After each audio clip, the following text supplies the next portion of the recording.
Ya. Ya. Bagaimana caranya untuk ikhlas yang sebenarnya? Kalau hanya seorang diri mungkin bisa, tapi kalau orang yang berkeluarga, lebih-lebih sebagai keluarga yang sekeng atau cumpen, lalu kena penyakit yang berkepanjangan, selagi sehat saja untuk mencari penghasilan sebagai kepala keluarga tidak cukup untuk menghidupi keluarganya. Mohon tausiahnya, Ustaz. Panjenengan bertanya tentang cara ikhlas menerima ketentuan dari Allah. Dari kalimat-kalimat redaksi pertanyaannya tadi saja menunjukkan panjenengan masih kurang ikhlas terhadap ketentuan dari Allah. Tadi kan kalimatnya, kalau sendiri kemungkinan bisa kita ikhlas. Namun jika sudah berkeluarga, apalagi termasuk keluarga yang apa tadi? Cumpen. Sekeng atau sekeng? Sekeng.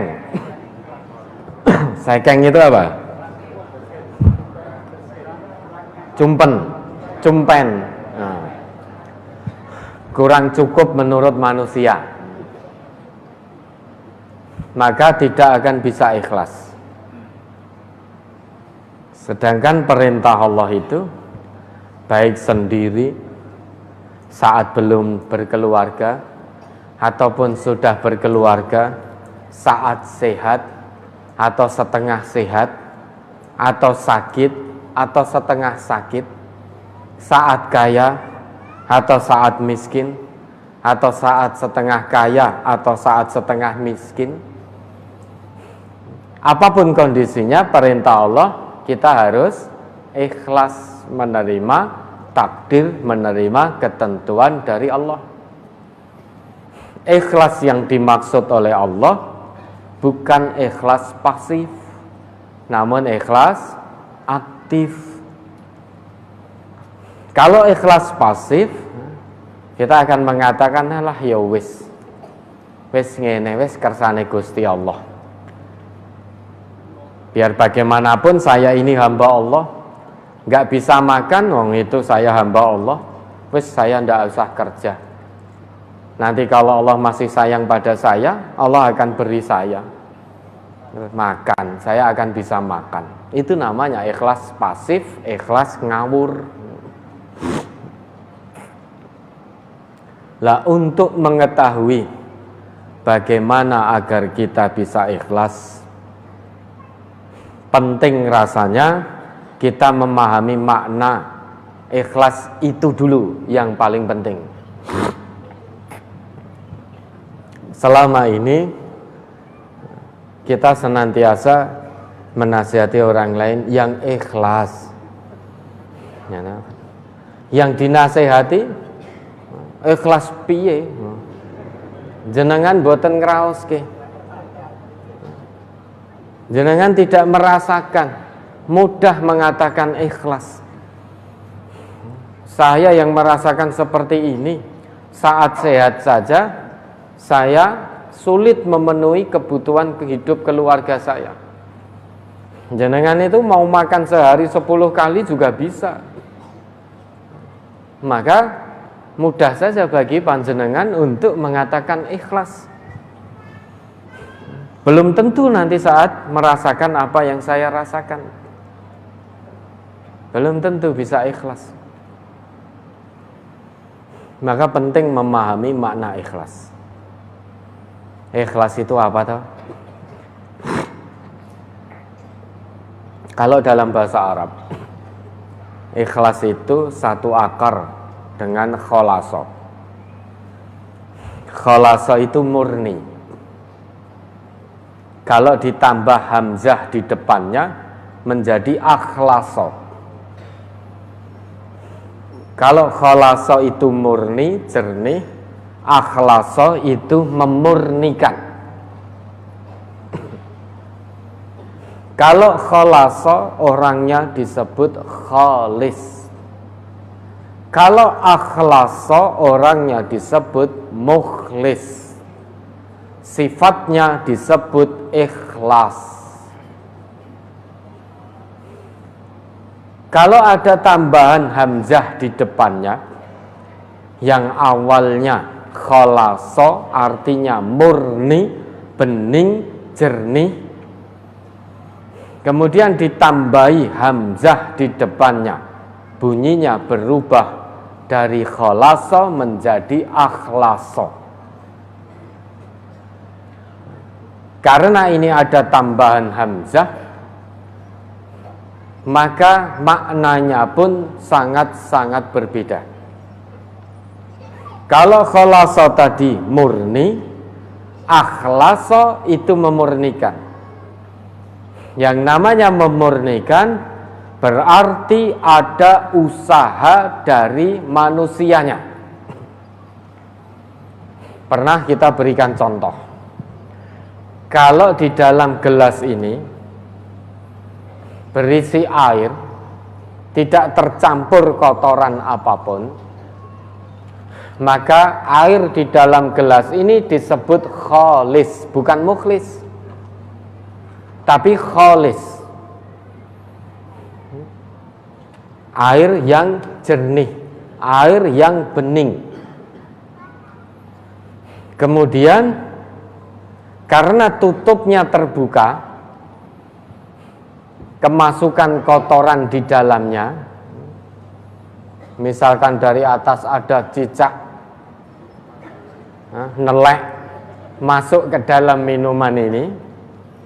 Lah saya ingin memurnikan kembali air yang ada di dalam gelas ini, membersihkan kotoran yang ada di dalamnya. Saya ambil kotoran itu, maka itulah yang disebut dengan akhlaso. Saya disebut mukhlis, membersihkan kotoran untuk memurnikan sesuatu dari kotoran apapun. Itu orangnya disebut mukhlis, sifatnya ikhlas. Bapak Ibu bisa memahami ini? Napa ora dimumet? Ya. Karena ini tidak bisa diawang nggih.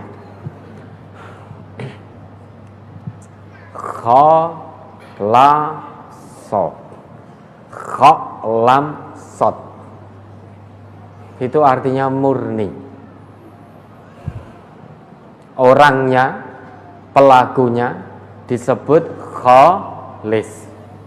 Kalau ada orang bernama Nur Khalis, itu artinya cahaya murni, cahaya suci. Kemudian perintah agama, fad'ullaha mukhlisina lahuddin. Ada khalis, ada mukhlis. Kalau khalis berarti sesuatu itu murni.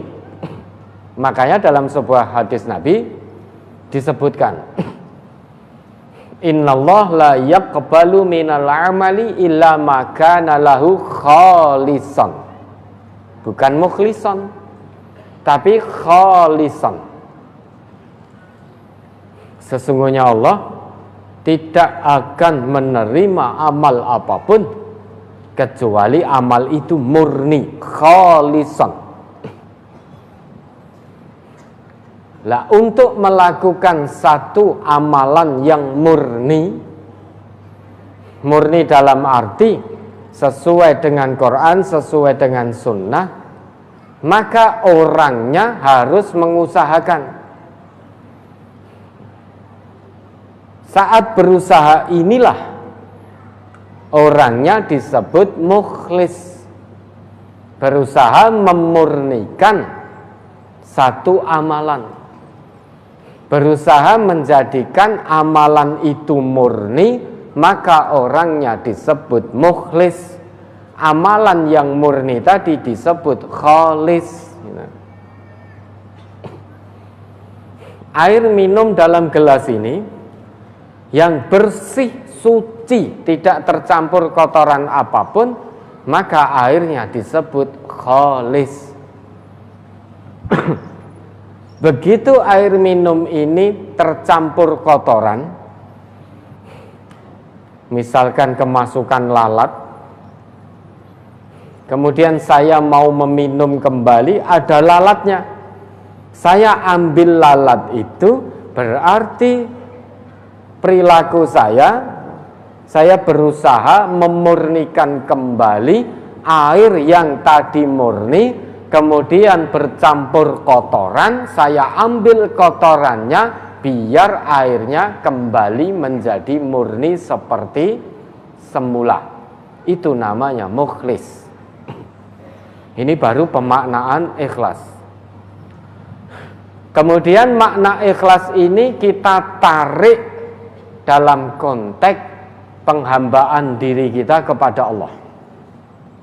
Nah, nanti akan ketemu di situ.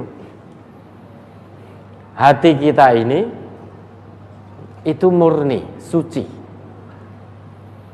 Allah ciptakan kita dengan fitrah. Fitrah itu kesucian hati, kemurnian hati, kesiapan dan kesanggupan serta kemauan dan kemampuan untuk menjalankan agama tauhid. Sehingga dari manusia pertama sampai manusia terakhir itu diciptakan oleh Allah dengan hati yang suci, tidak terkotori oleh penyakit apapun, tidak terkotori oleh penyakit hati apapun bentuknya.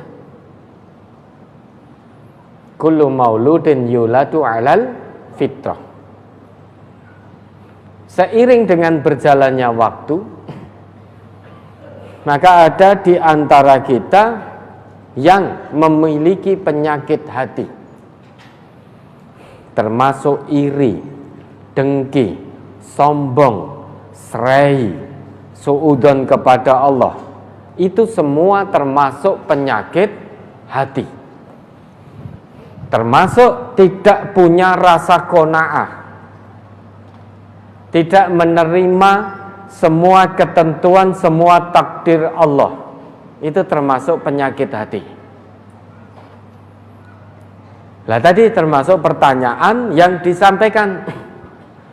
Saat sendiri mungkin bisa, namun saat berkeluarga tidak bisa untuk ikhlas.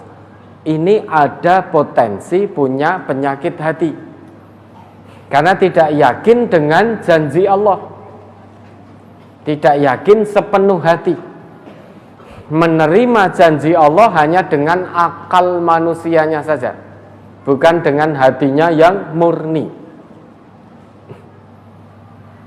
Kalau hanya menerima janji Allah dengan akal, pasti kita akan menolak janji Allah. Karena banyak janji Allah yang memang itu wilayah hati, bertolak belakang dengan akal manusia kita pada awalnya, sehingga tidak untuk diterima dengan akal dulu, harus diterima dengan hati dulu. Karena itu janji yang hanya bisa diterima dengan hati, dengan kebeningan hati. Akalnya nanti akan membuktikan sesudah hati kita menerima janji Allah dengan tanpa keraguan. Kalau pertama kali kita menerima janji Allah dengan akal, kita akan menolak. Fir'aun itu secara akal bukan bodoh, pandai dia, cerdas, intelektual. Qarun cerdas, Haman cerdas. Dulu sebelum ilmu teknologi, ilmu pengetahuan maju seperti zaman ini, Haman itu sudah membuat tangga menjulang tembus mega atas perintah Fir'aun, agar Fir'aun bisa naik ke atas melihat Tuhannya Musa. Karena Fir'aun waktu itu taunya bahwa Tuhannya Musa itu ada di atas hanya menerima dengan akal, tidak menerima dengan hati. Maka perintahkan pada Haman, arsiteknya Fir'aun, untuk membuat sulam tangga menjulang ke langit. Kemudian Fir'aun naik ke atas ingin melihat Tuhannya Musa. Jadi kalau bicara masalah kecerdasan, orang sekarang meski ilmu teknologi maju sudah terlambat. Menara Al-Burj yang konon Burj Khalifah itu tertinggi menjulang ke langit sudah didahului oleh Haman. Ada di mana itu Burj Khalifah? Di Dubai. Nanti kalau panjenengan ke Dubai, naik ke sana, nanti tembus Mego itu. Itu sudah didahului oleh Haman. Akalnya cerdas, namun hatinya bodoh. Tidak menerima janji dari Allah dengan hati, hanya dengan akal. Maka tidak bisa memurnikan kotoran-kotoran yang bersemayam dalam hatinya, sehingga tidak bisa mukhlis, tidak bisa ikhlas. Nah, dalam konteks kita beribadah kepada Allah, konteks penghambaan diri kita kepada Allah, maka harus ada usaha dari diri kita untuk memurnikan hati dari penyakit-penyakit hati. Termasuk tidak yakin sepenuh hati terhadap janji Allah, apapun keadaan dan kondisi kita. Kalau masih ada keraguan sedikit saja dalam hati kita terhadap kemahakuasaan Allah untuk memberi kecukupan kepada hambanya yang bertakwa, kepada hambanya yang bertawakal kepada Allah, meskipun hamba itu sedang sakit berat, Allah Maha Kuasa untuk menjamin memberi rezeki kepada hamba yang sedang sakit berat itu, meskipun secara nalar manusia tidak lagi mampu bekerja. Secara nalar manusia saat sehat pun tidak mampu mencukupi keluarga, apalagi saat sakit. Kalau kita meragukan kemahakuasaan Allah, meragukan bahwa Allah itu Ar-Razzaq, Maha Pemberi rezeki, sedikit saja ada keraguan itu, maka ketahuilah ada penyakit dalam hati kita.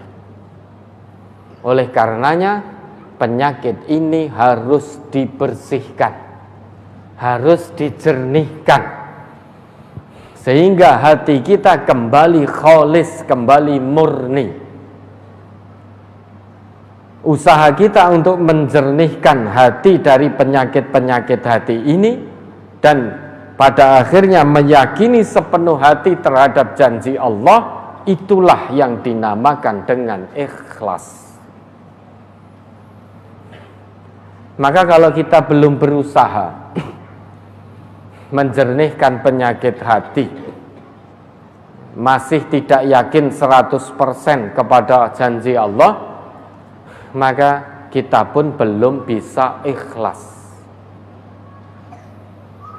Lebih mengedepankan akal daripada hati. Itu orang yang tidak ikhlas, yang belum ikhlas, itu lebih mengedepankan akal daripada hati, lebih mengedepankan nalar daripada hati, menjadi terbolak-balik. Padahal janji Allah ini terima dulu dengan hati, perkara akal belum bisa menerima. Kalau kita terima sepenuh hati, akal akan dibuktikan oleh Allah. Akal kita nanti akan mengatakan, oh ternyata betul janji Allah. Oh ternyata saya sakit berat saat ini, ternyata betul. Tetap tunduk patuh pada Allah, ternyata jaminan dari Allah nyata adanya. Akalnya akan membuktikan itu. Dijadikan oleh Allah membuktikan janji-janji yang diterima dengan sepenuh hati. Ini ikhlas. Sehingga dengan kata lain, definisi ikhlas dalam konteks penghambaan diri kita kepada Allah, ikhlas itu adalah puncak keimanan dan sifat tawakal dari seorang hamba dalam menerima, merespon, dan menjalankan semua ketetapan Allah. Itulah ikhlas. Sehingga puncak keimanan seorang hamba dan puncak sikap tawakal, penyerahan diri sepenuhnya seorang hamba kepada Allah, zahiran wa batinan, baik secara fisik maupun secara hati, baik secara akal maupun secara hati. Serahkan semuanya kepada Allah, tawakal sepenuhnya kepada Allah dalam menerima takdir Allah, ketentuan Allah. Bukan hanya menerima saja. Misalkan saat ini Allah takdirkan kita sakit, sakitnya tidak ringan, sakitnya berat, maka usahakan. Fisik boleh sakit, hati tidak boleh sakit. Hati tetap bertaut kepada Allah, biar tidak suudzon kepada Allah, tetap husnudzon kepada Allah, prasangka baik kepada Allah, yakin dengan janji Allah, la yukallifullahu nafsan illa wus'aha.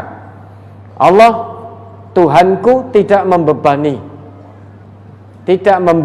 diriku di luar kemampuanku. Allah uji saya dengan penyakit berat ini karena Allah sayang kepadaku. Allah hendak gugurkan dosa-dosaku. Allah hendak membersamaiku. Itu sikap menerima, merespon. Sehingga tidak menerima saja. Kalau hanya sebatas menerima, nanti hasilnya ikhlas pasif. Kalau ikhlas pasif, kita akan suudzon kepada Allah. Ya Allah, kenapa harus saya, ya Allah? Saya sudah sholat 5 waktu berjamaah, saya sudah puasa, saya sudah zakat, saya sudah infak, saya sudah sedekah, saya sudah umroh, saya sudah haji. Kenapa penyakit ini harus engkau timpakan pada saya? Sedangkan engkau berjanji bahwa engkau akan menolong hambamu yang beriman. Kenapa tidak fulan yang engkau timpakan dengan penyakit ini? Fulan tidak sholat, fulan tidak zakat, fulan tidak infak, tidak puasa, tidak sedekah, tidak haji, tidak umroh, tidak membantu orang lain yang membutuhkan. Tapi kenapa fulan sehat-sehat saja? Tapi kenapa fulan rezekinya lancar-lancar saja? Mana janjimu wahai Allah? Akhirnya muncul suudzon seperti itu kepada Allah. Itu kalau pasif, kalau ikhlas pasif. Karena kalau ikhlas pasif itu hanya menerima. Sedangkan ikhlas aktif setelah menerima, maka akan merespon takdir dari Allah itu. Responnya kalau dilandasi hati yang murni, berusaha memurnikan dari penyakit-penyakit hati tadi, maka yang muncul respon positif. Saat ini sakit, respon positifnya, Allah menyayangiku. Allah tidak akan uji aku di luar batas kemampuanku. Karena itu janji Allah. Allah maha menyembuhkan. Karena itu janji Allah. Allah menyayangiku. Allah hendak membersamaiku. Karena Allah berjanji, innallah ma'as sabirin. Sesungguhnya Allah membersamai hambanya yang bersabar. Berarti saya dengan sakit ini, Allah menghendaki saya bersabar. Untuk itu Allah akan bersamai saya. Maka tidak ada yang lebih indah dari pembersamaan Allah. Pembersamaan keluarga memang indah, namun keindahannya hanya sementara. Keindahannya hanya semu dan menipu. Satu hari nanti pembersamaan dari keluarga itu pasti akan selesai. Baik saya tinggalkan keluarga yang saya cintai terlebih dahulu, atau keluarga yang saya cintai akan meninggalkan saya terlebih dahulu. Namun jika saya mendapatkan pembersamaan dari Allah, maka itulah seindah-indah pembersamaan. Untuk dibersamai oleh Allah, maka harus sabar. Sehingga meski fisiknya sakit, hatinya tetap sehat. Husnudon, terus bertaut kepada Allah, yakin betul dengan janji-janji Allah. Itu berarti merespon. Kemudian sesudah itu, setelah menerima, merespon, kemudian menjalankan semua yang menjadi ketentuan Allah.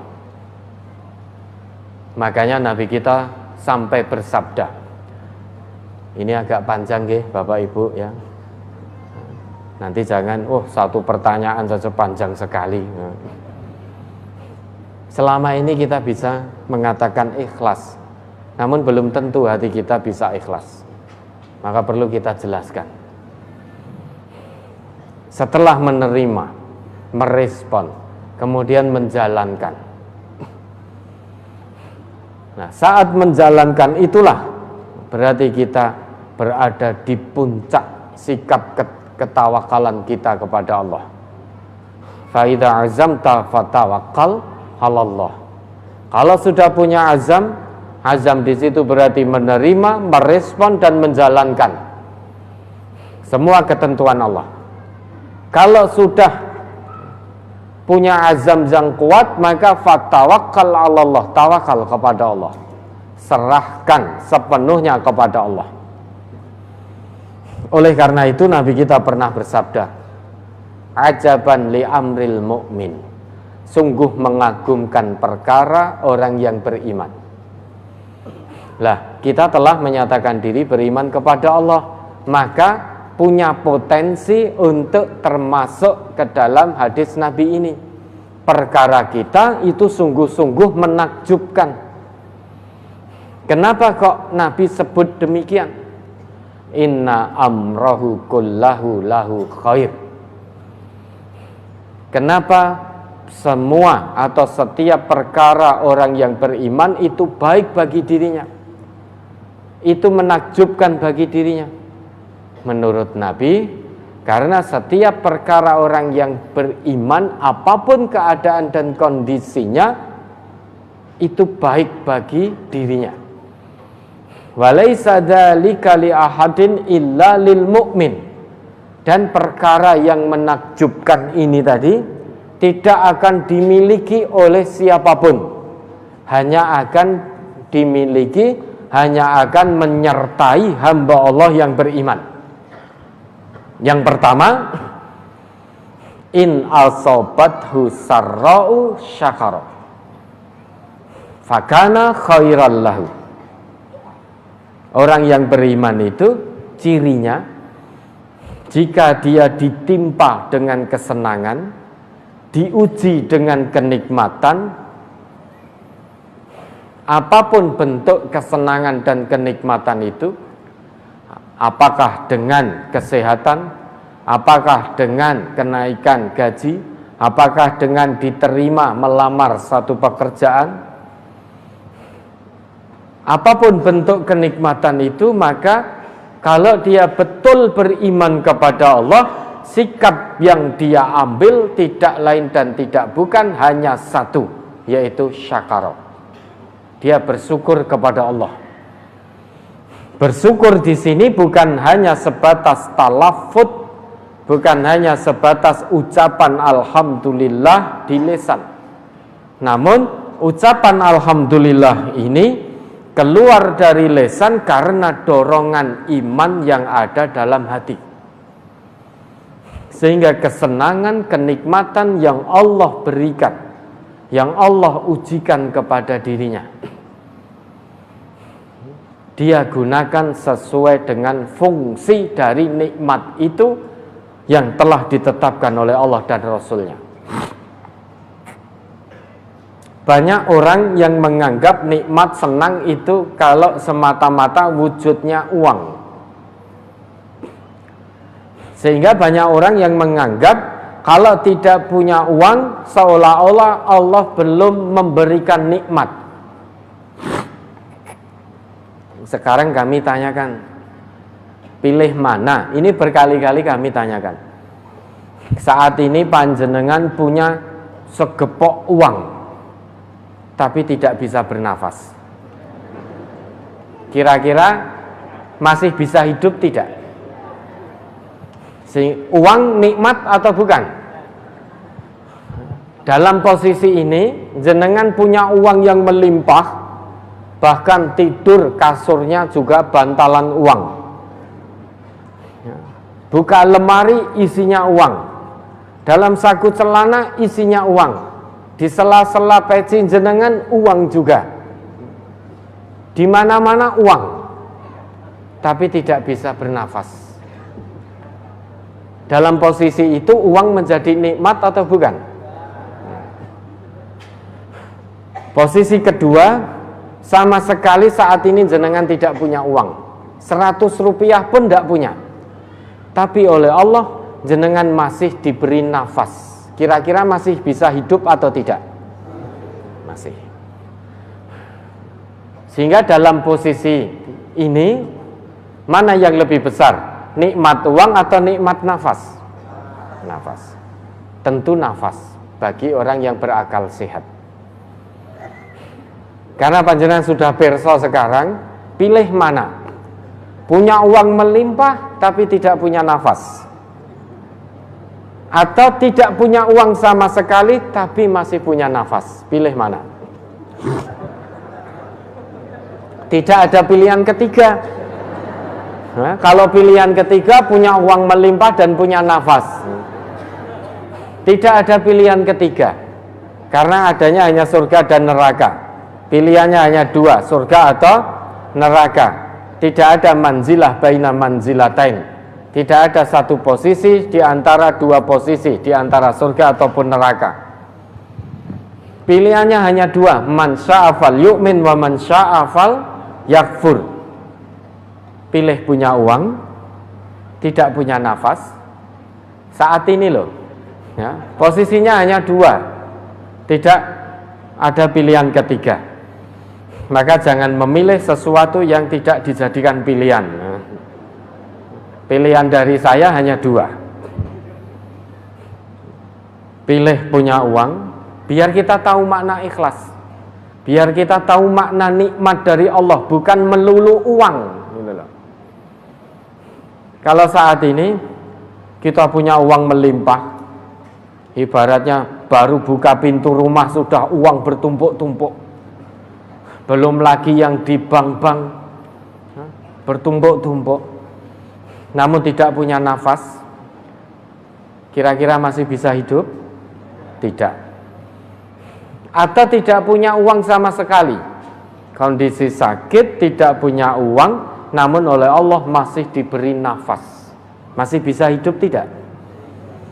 Masih. Sehingga panjenengan pilih di posisi satu, pertama atau kedua? Kedua, tenane. Saestu posisi kedua.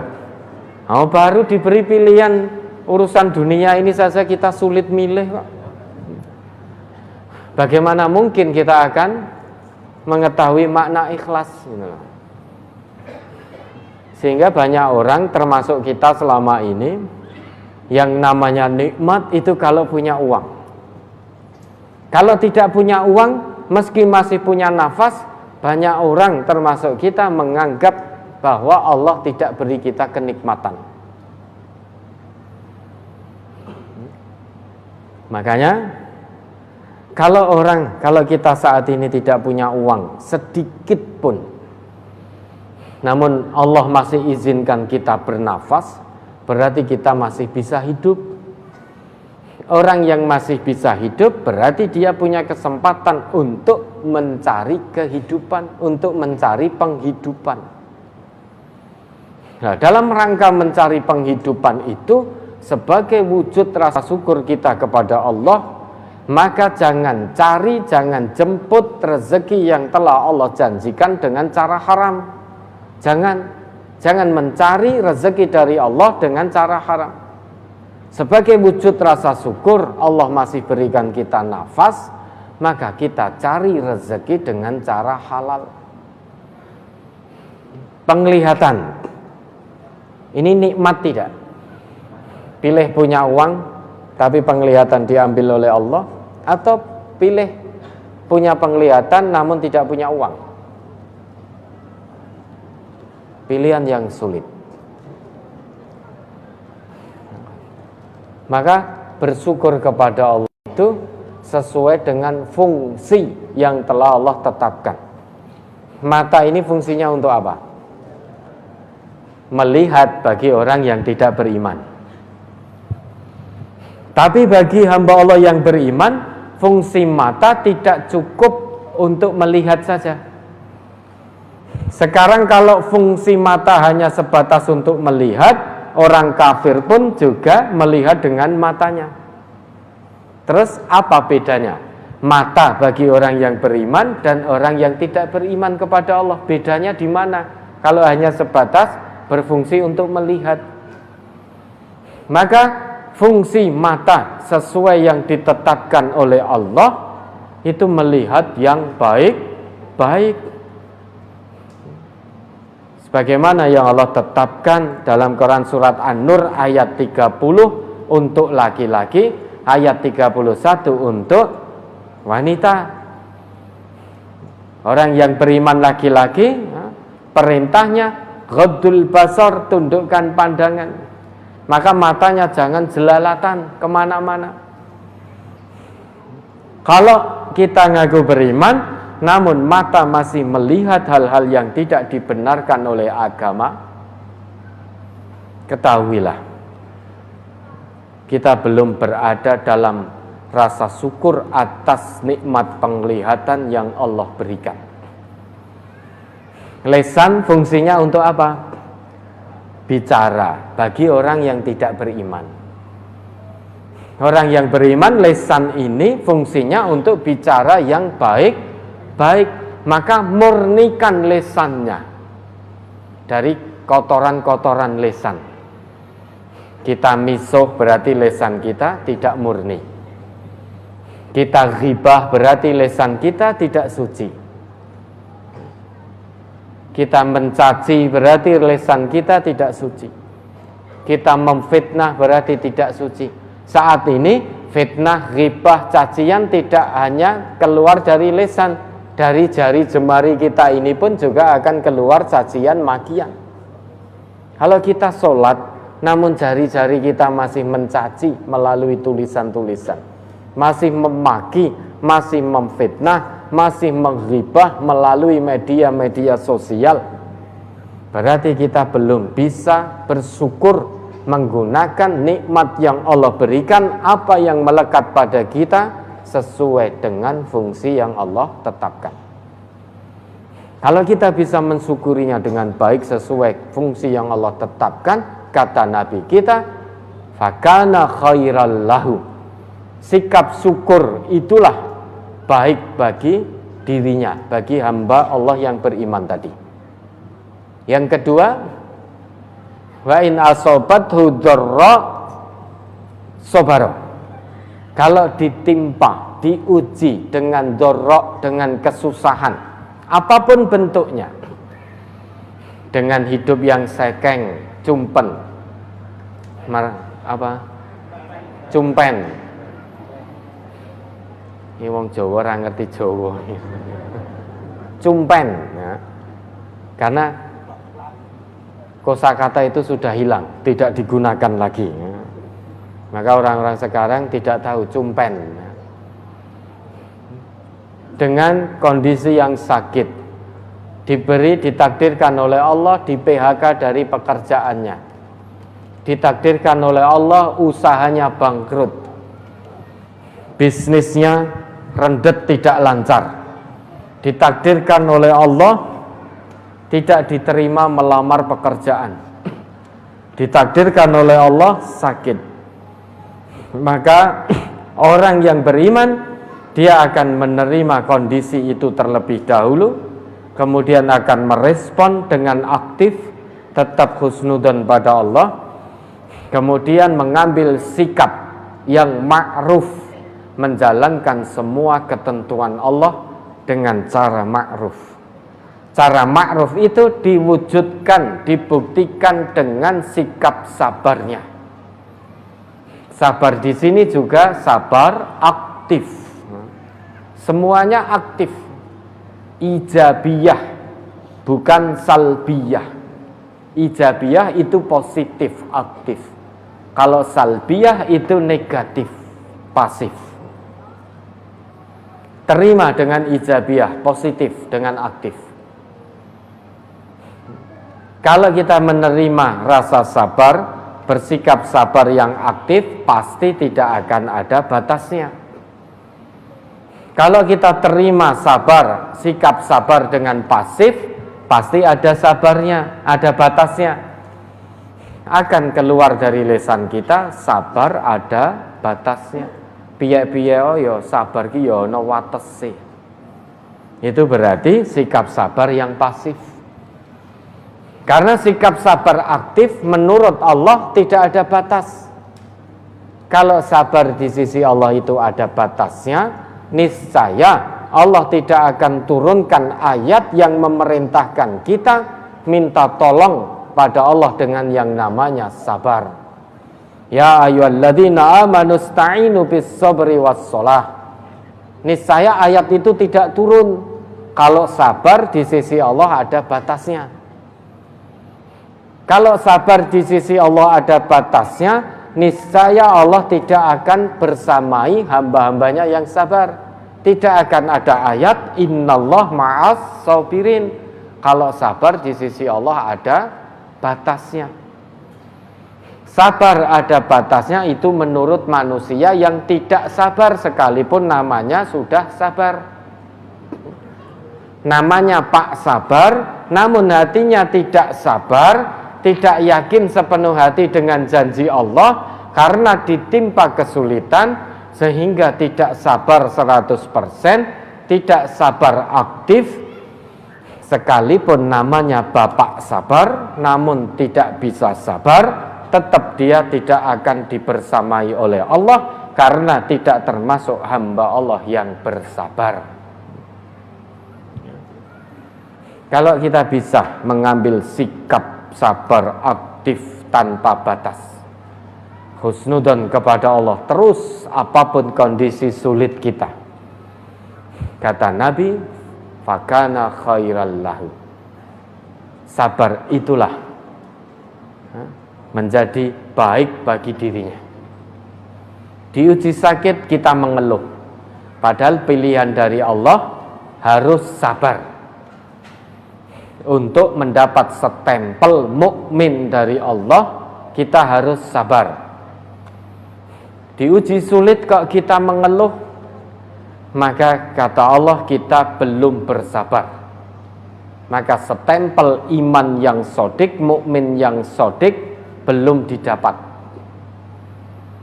Maka bersihkan penyakit-penyakit hati dengan keikhlasan sepenuhnya kepada Allah. Tawakal betul kepada Allah dengan keikhlasan sepenuh hati. Tidak ada ruginya Bapak dan Ibu. Kita tawakal kepada Allah itu apapun kondisinya, baik kondisi saat senang maupun susah, saat lapang maupun sempit, kita tawakal kepada Allah itu tidak ada ruginya menurut Allah.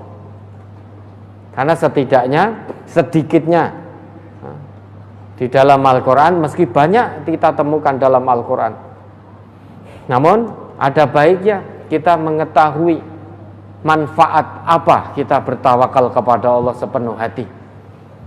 Saya kan matur ini panjang terkait dengan ikhlas ini. Jangan di stop dulu ya. Tawakal ya. Kita bisa ikhlas itu kalau tahu tawakal. Setidaknya dalam Quran itu ada 4 hal, meski lebih banyak lagi.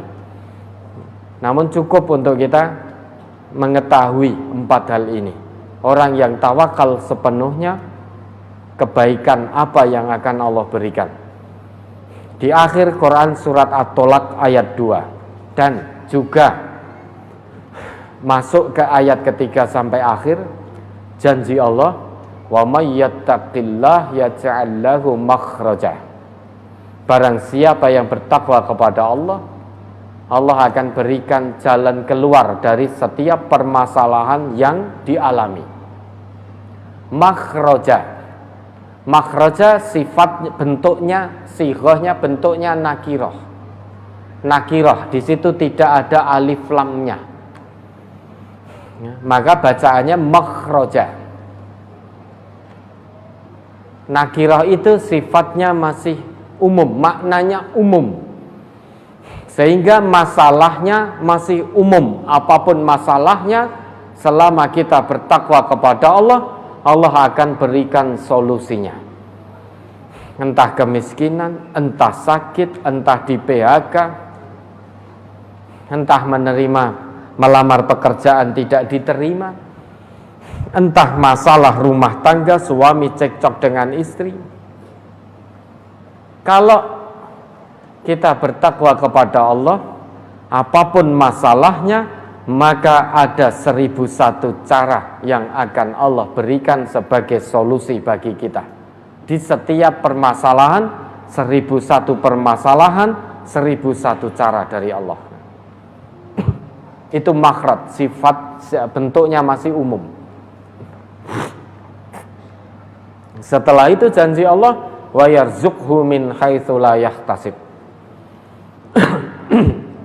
Allah akan datangkan rezeki dari arah yang tidak disangka-sangka.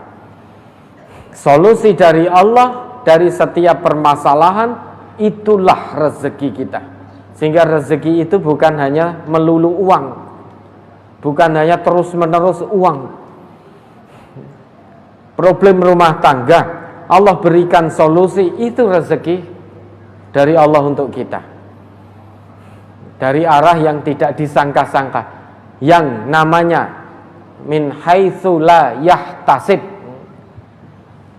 dari arah yang tidak disangka-sangka, pada awalnya tidak termasuk dalam nalar manusia. Solusi dari Allah itu tidak bisa diperhitungkan oleh nalar manusia pada awalnya. Sesuatu yang bisa dinalar oleh manusia, yang bisa diperhitungkan oleh manusia, itu bukan termasuk dari arah yang tidak disangka-sangka. Itu termasuk arah yang bisa disangka oleh manusia. Maka seringkali kita memikirkan bagaimana solusinya, sulit sekali. Kalau Bapak Ibu punya masalah, sulit sekali mencari jalan keluar, yakinlah panjenengan belum berusaha menyertakan, menghadirkan campur tangan Allah dalam penyelesaian masalah. Panjenengan masih berusaha mengandalkan daya pikir panjenengan sendiri tanpa melibatkan Allah. Sehingga setiap masalah tidak ada jalan keluarnya. Satu masalah belum selesai, datang masalah kedua. Kalau kita hanya mengandalkan diri kita sendiri tanpa melibatkan Allah, yakinlah tidak akan ada masalah yang bisa diselesaikan. Tidak akan ada solusi dari setiap permasalahan. Masalah satu belum selesai, datang masalah kedua. Belum selesai, datang masalah ketiga. Belum dapat solusi, datang masalah keempat. Akhirnya kita hidup menjadi orang yang bermasalah tanpa ada solusi. Kenapa? Karena berusaha menyelesaikan masalah, mencari solusi dari masalah itu dengan mengandalkan diri kita. Lah, pengandalan diri, pengandalan pikiran kita sendiri tanpa melibatkan campur tangan dari Allah, itu sebetulnya sudah masalah. Masalah dari tidak mendapatkan solusi dari Allah. Kita berusaha mendapatkan solusi, menyelesaikan masalah, namun tanpa melibatkan campur tangan Allah, berarti kita menambah masalah diri kita sendiri. Maka kalau ingin selesai setiap permasalahan, jangan pernah tinggalkan Allah. Ya. Terus carikan solusinya menurut Allah, menurut Rasulullah. Pasti akan ada jalan solusi dari Allah. Wa yarzuqhu min haitsu la yahtasib. Allah akan berikan solusi, berikan jalan keluar dari arah yang tidak pernah kita sangka sebelumnya. Dengan catatan kita takwa. Kemudian yang kedua, ayat ketiganya, wa may yatawakkal 'alallah fahuwa hasbuh. Barang siapa yang bertawakal kepada Allah sepenuh hati, jiwa dan raga, janji Allah fahuwa hasbuh. Allah akan cukupkan kebutuhannya. Apapun kondisinya, baik kondisi sehat waktu masih bisa bekerja, ataupun kondisi sakit tidak bisa maksimal dalam bekerja. Namun jika kita tawakal sepenuhnya, yakin sepenuhnya kepada Allah, fahuwa hasbuh. Allah akan cukupkan kebutuhan dunia kita. Kebutuhan dunia kita, bukan keinginan dunia kita. Yang namanya kebutuhan untuk kita mendekat kepada Allah, yang maha mengetahui Allah, bukan kita. Yang kita tahu hanya keinginan kita saja. Manusia itu punya keinginan dunia dari A sampai Z, Z sampai A lagi. Itu keinginan manusia terhadap dunia. Namun Allah maha mengetahui berapa banyak kebutuhan bagi hambanya untuk mendekat kepada Allah. Itu namanya kebutuhan. Allah yang maha mengetahui. Kalau kita tawakal kepada Allah, Allah akan cukupkan dunia kita. Innallah balighu amri. Sesungguhnya Allah akan laksanakan perkaranya, laksanakan janjinya dengan syarat kita tawakal. Sehingga hikmah besar yang dijanjikan oleh Allah, yang pertama bagi hambanya yang tawakal sepenuhnya jiwa dan raga kepada Allah, dia akan mendapatkan kecukupan dari Allah. Dia akan mendapatkan solusi dari Allah di setiap permasalahan yang sedang dihadapi, apapun kondisinya. Kemudian yang kedua, tawakal sepenuhnya kepada Allah akan meningkatkan keyakinan dan keimanan kita kepada Allah. Coba dibuka Quran surat Al-Maidah ayat 23. Ini agak panjang, mungkin setengah jam lagi belum tentu selesai.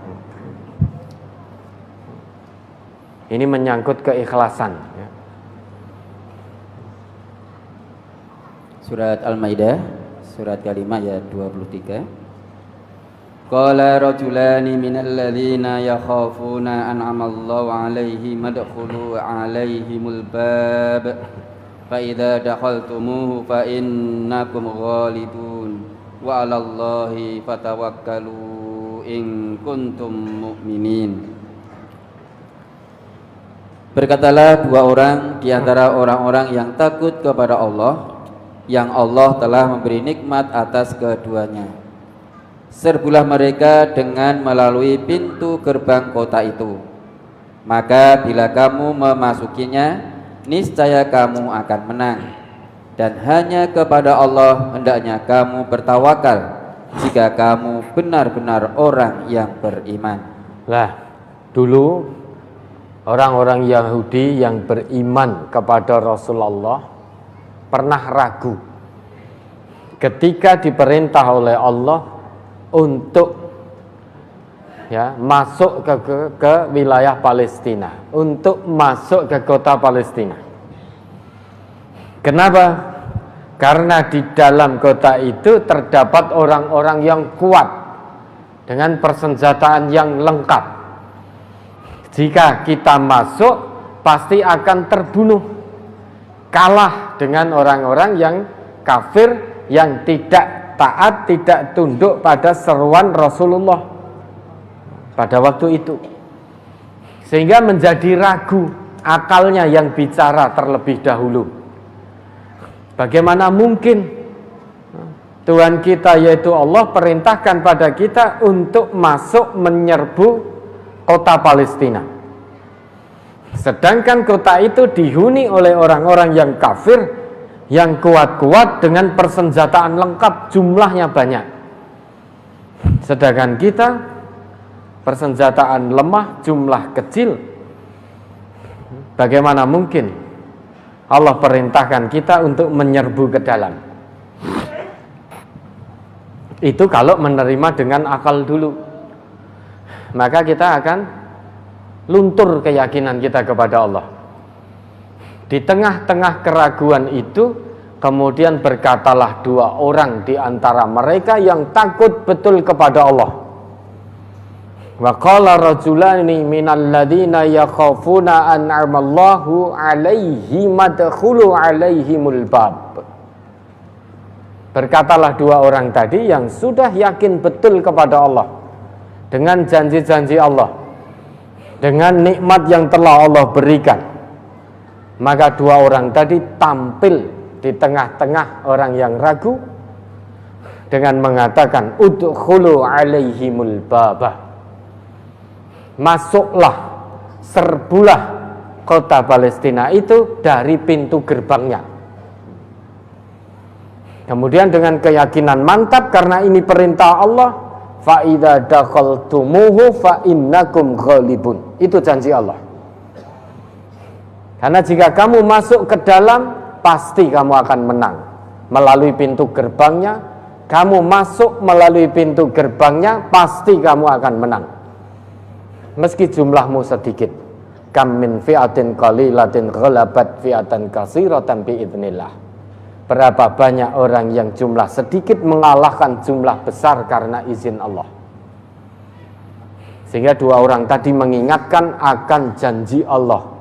Fa idza dakhaltumuhu fa innakum ghalibun. Jika kamu masuk melalui pintu gerbangnya, pasti kamu akan menang karena itu janji Allah.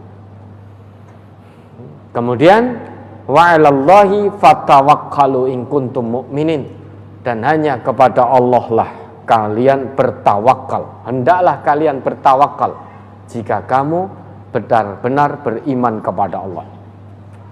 Sehingga tawakal sepenuhnya kepada Allah bisa meningkatkan keyakinan dan keimanan kita kepada Allah. Tawakal sepenuhnya kepada Allah bisa menaikkan keyakinan, keimanan kita terhadap janji Allah yang pada awalnya tidak bisa diterima dengan akal. Sebagaimana yang terjadi dalam ayat ini. Keraguan yang melanda orang-orang yang beriman, orang-orang yang Yahudi yang beriman kepada Rasulullah pada waktu itu. Dengan keraguan akalnya, namun ada dua orang yang mengingatkan tentang janji Allah, sehingga semuanya menjadi yakin betul. Keraguan akal yang menyebabkan penyakit hati tadi dimurnikan betul, sehingga hatinya menjadi suci kembali, menjadi murni kembali, yakin sepenuhnya pada janji Allah. Maka itu akan meningkatkan keyakinan dan keimanan kepada Allah. Itu manfaat tawakal sepenuhnya kepada Allah, sehingga akan meningkatkan keimanan kepada Allah, akan meningkatkan keyakinan kita terhadap janji Allah.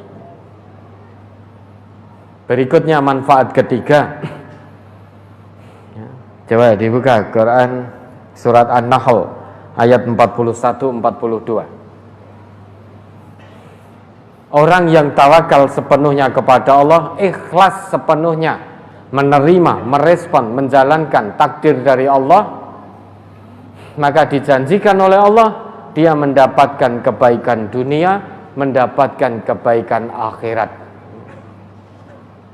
An-Nahl Quran surat 16 ayat 41-42. Surat An-Nahl surat ke-16 ayat 41 dan 42. Walladzina hajaru fillahi min ba'di ma zulimu lanubawwi'annahum fid dunya hasanah wa la ajrul akhirati akbar law kanu ya'lamun alladzina sabaru wa 'ala rabbihim yatawakkalun. Dan orang-orang yang berhijrah karena Allah sesudah mereka dianiaya, pasti kami akan memberikan tempat yang bagus kepada mereka di dunia, dan sesungguhnya pahala di akhirat adalah lebih besar kalau mereka mengetahui. yaitu orang-orang yang sabar dan hanya kepada Tuhan saja mereka bertawakal. Ya, siapa yang dijanjikan oleh Allah mendapatkan kebaikan dunia akhirat? Tidak setiap orang. Hanya orang yang bersabar dan bertawakal sepenuh hati kepada Allah sajalah yang dijanjikan oleh Allah mendapat kebaikan dunia akhirat. Ingat ayat 42-nya, alladzina sabaru wa ala rabbihim yatawakkalun. Sabar digandengkan oleh Allah dengan kata tawakal. Sehingga orang yang sabar pasti tawakal, menyerahkan diri sepenuh hati kepada Allah. Orang yang tawakal pasti bersabar. Sehingga sabar berjalan berdampingan dengan tawakal. Tidak ada sabar tanpa tawakal, tidak ada tawakal tanpa sabar. Berjalan beriringan. Janji Allah, orang yang sabar dan hanya kepada Allah menyerahkan diri sepenuhnya, yakin betul terhadap Allah, tidak ada ragu sedikit pun kepada janji Allah dan juga janji Rasulullah, itulah lanubawwi'annahum fid dunya hasanah. Akan kami beri keadaan yang baik baginya, bagi mereka di dunia. Wala ajrul akhirati akbar law kanu ya'lamun. Dan kebaikan di akhirat itu lebih besar seandainya mereka mengetahui. Maka saat ini Bapak sedang diuji sakit, sabar dan tawakal. Sabar aktif, tawakal, serahkan diri sepenuhnya kepada Allah. Terima takdir dari Allah dulu. Kemudian respon takdir itu dengan respon yang positif. Sesudah itu jalani takdir yang saat ini Allah berikan pada Bapak dengan cara sabar dan tawakal. Kemudian yang keempat, fungsi tawakal, manfaat tawakal bagi hamba yang betul-betul bisa bertawakal kepada Allah, dia terjaga dari gangguan setan. An-Nahl ayat 99 sampai 100. Coba dibaca itu. Orang yang tawakal pada Allah terjaga dari gangguan setan.